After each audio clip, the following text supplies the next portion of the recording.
Olá, para você que está assistindo esse vídeo. Este vídeo é uma introdução à nossa casa de Padilha. Essa é a egrégora maravilhosa dessa grande rainha. Eu sou Maria de Oxum e a primeira regra desta casa é o Ubuntu. Somos o que somos porque todos somos nós e todos somos filhos de Maria Padilha. Sejam muito bem-vindos! Hoje eu vim falar para vocês de uma entidade muito antiga, de grande evolução, maravilhosa, do tempo lá da criação, antes da criação, acho, né, que já existe o Senhor Tranca-Ruas da Porteira.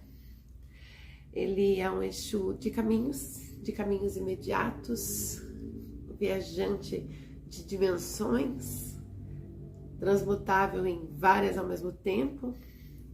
Ele é de grande ensinamento, força, e eu tenho o privilégio de trabalhar com ele, né? Maravilhoso.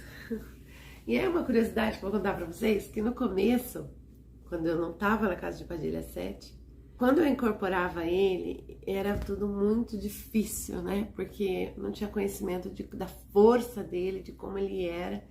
Então tudo era muito difícil, incorporar, o desincorporar, né, a subida dele, meu Deus do céu, faltava morrer. E era uma tosse, era um negócio, então as pessoas acabavam julgando que não estava em incorporação. Mas tudo isso é devido à condição dele. Como eu disse para vocês, por ser tão antigo, então a acoplação dele é muito mais difícil.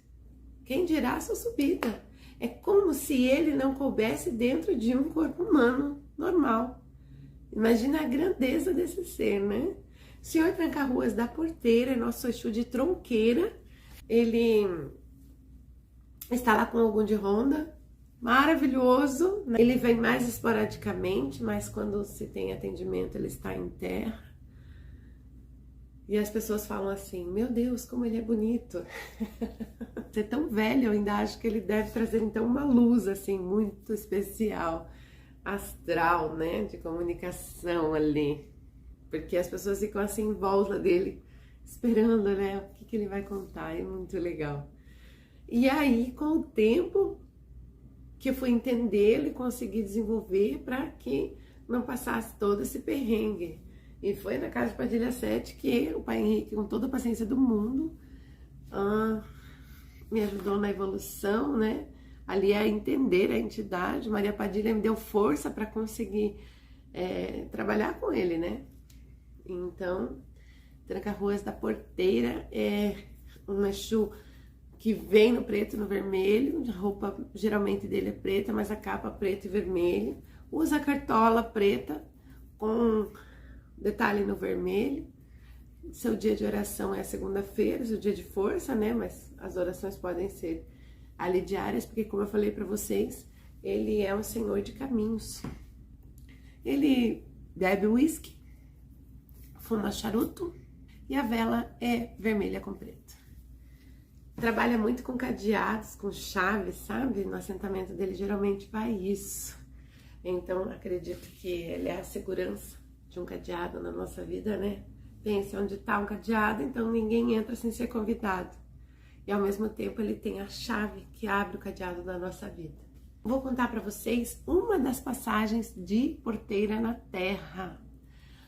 Há muitos anos atrás, ele trabalhava como oficial de justiça.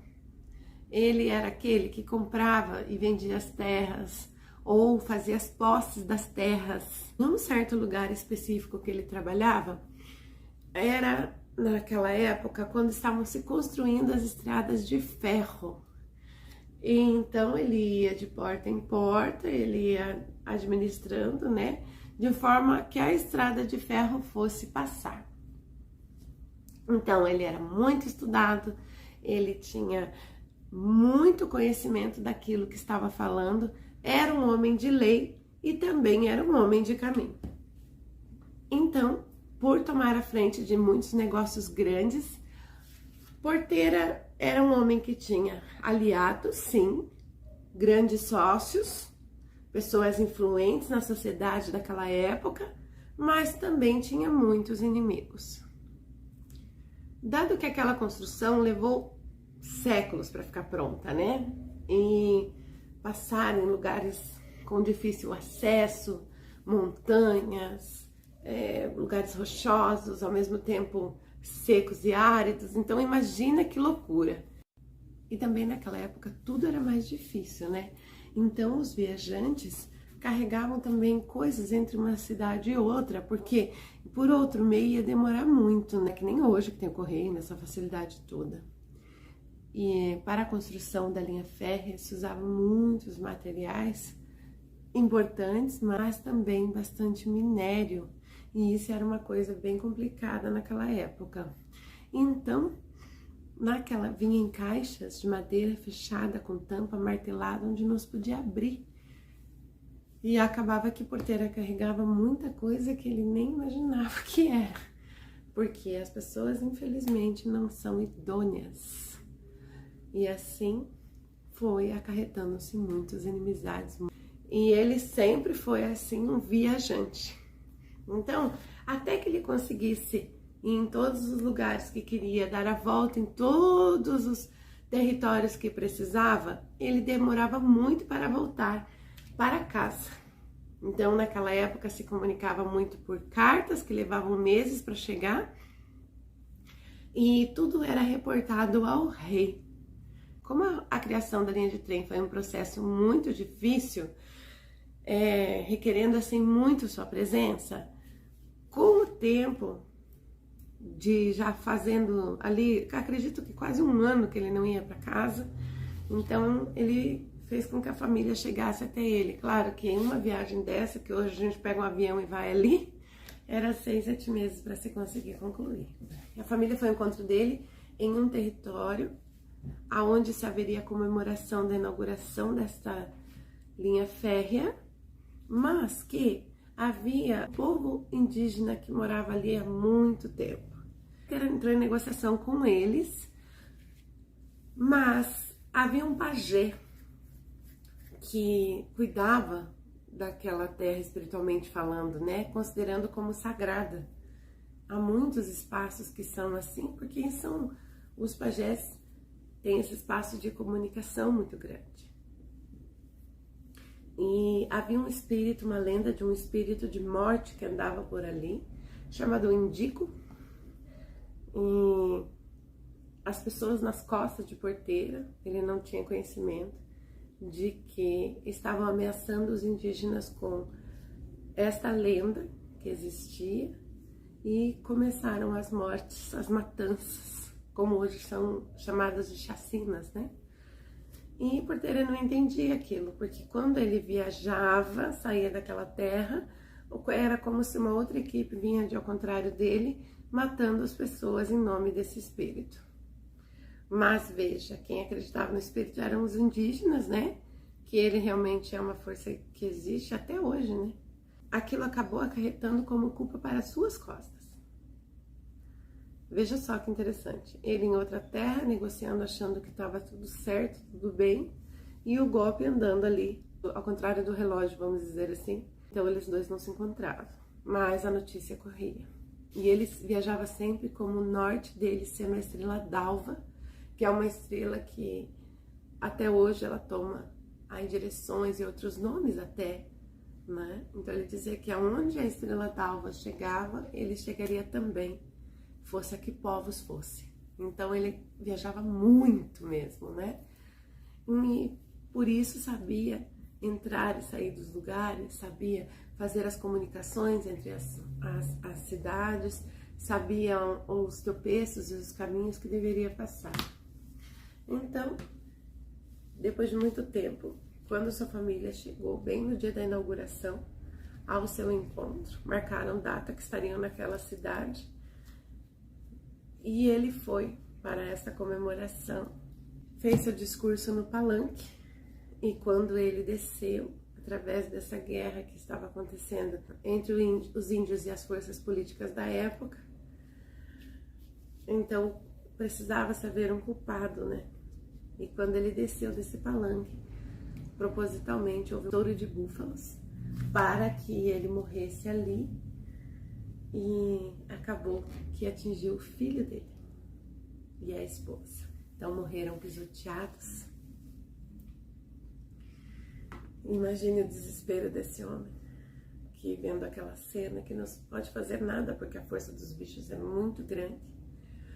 Então ele tomou-se de seu cavalo e saiu dali para viajar sem rumo, sem destino, mas disse que não voltaria sem uma resposta. Quando ele foi para as montanhas, havia uma grande guerra armada de um grande golpe, e ele lutou ao lado dos indígenas, descobrindo tudo que acontecia nas costas. Imagina só. E então os indígenas lhe deram proteção, lhe deram as rezas, lhe deram a força para que ele levasse adiante a verdade, a clareza. Então ele prometeu ao pajé que sim, ele viajaria por todos os espaços e que ele seria como um espírito. E então a notícia chegaria muito longe e adiante. O Senhor Tranca-Ruas da Porteira trabalha com viagens dimensionais grandiosas em vários espaços. A característica que eu falo em desdobramento de Tranca-Ruas da Porteira é o barulho da carroça. Então ele tem uma carroça, né, que ela tem aquela roda de boi, então ela é devagar assim, sabe? E sempre. Ele, nesse espaço dimensional, sempre está com seu chapéu de couro grandão assim, sabe? Aqueles mais largos, a capa dele de lona, né, o rosto abaixado, e vai, como ele disse, seguindo a estrela d'alva até onde ela chegar, guiando o seu cavalo e havendo cada vez mais espaços de comunicação. Maravilhoso caminho do Senhor Tranca-Ruas da Porteira. Essa é uma das histórias dele. Ele tem várias histórias mais antigas. Eu acredito que esse espírito do pajé, né, o mendigo, acompanha ele até hoje, porque como eles pregavam que a morte era o fim, né, naquela aldeia como ameaça, e a morte, na verdade, ela é recomeço, ela é uma nova oportunidade de vida. Veja, então aquilo precisava ser entendido, porque o final é uma oportunidade nova de viajar, de estar em outro tempo, em outra dimensão. Eu espero que vocês tenham gostado do vídeo. Eu vou deixar aqui para vocês na descrição a oração de Tranca-Ruas da Porteira, que é de caminhos imediatos, como eu falei no início do vídeo para vocês. Um axé de Casa de Padilha. Oração a Tranca-Ruas da Porteira. Salve o Senhor dos caminhos, salve o guerreiro da espada, salve os encontros, salve as encruzilhadas, salve a alimentação do ir e vir, salve a divina providência. Salve o Rei dos caminhos. Meu Senhor, abre portas e porteiras, trancas e cadeados. Abra os caminhos de nossa vida. Nos ajude e permita atravessá-los, para que possamos cumprir nosso desígnio. Por misericórdia, diante de Deus nosso Pai, te clamamos. Nos dê uma migalha de sua coragem, de sua fé e resignação, de quem de fronte derrubou o dragão. Encaminhe em nossas estradas vibrações positivas, anunciadas por ti, vindo em seu cavalo, com a bandeira da liberdade em punho, junto aos cavaleiros do Divino Espírito Santo. Graças te damos, nosso Senhor Tranca-Ruas da Porteira.